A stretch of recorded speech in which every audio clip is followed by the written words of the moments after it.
Alam ko po na napanood nyo na to, pero dun po sa mga hindi pa nakakapanood, ikukwento ko na lang sa inyo ng maiksing version. Ayan, si Boy po ay mag-boyfriend, girlfriend sila since 2018. And then, nagsama sila nung pandemic, 2022. Tapos, nagkaanak po sila.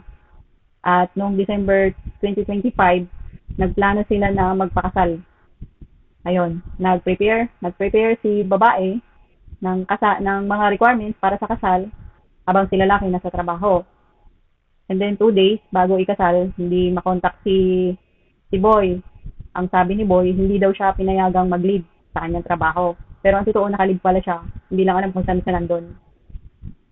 Tapos ito pa lang si Boy, suddenly, ay may pinakasalang iba. Nung nakilala niya, nung January, and then March, nagpakasal sila. So, hindi po natin alam kung ano yung kwento, bakit siya nagpakasal doon. Baka may sariling dahilan si Boy or yung pinakasalan niya. Kaya, yun ang pinili niya. Although may anak din naman siya dito sa kalibing niya, pero mas pinili niya yung nabuntis daw. Nabuntis daw niya, pero hindi naman pala. Um, sakit nun. Sakit nun, girls. Parang naiiyak ako nung pinapanood ko si ate na umiiyak. Tapos, lalim.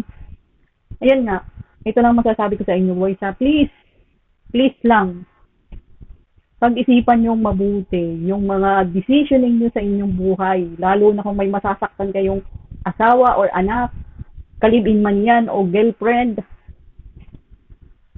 Pag-isipan nyo munang mabuti kasi hindi na biro eh. Tingnan mo, si kuya, matatanggal siya sa trabaho dahil sa ginawa niyang pangako dun sa papakasalan niya sana. At saka, wag yung paasahin yung asawa niyo or girlfriend niyo na papakasalan niyo siya. Kung halimbawa, boys, nakagawa na kayo ng pagkakamali sa partner niyo, tapos hindi niyo alam kung paano gagawin, aminin niyo na kaagad dun sa partner niyo na may nagawa kayong pagkakamali, humingi kayo ng sorry, tapos tanggapin niyo kung anong magiging desisyon niya. Kasi kasalanan yun eh.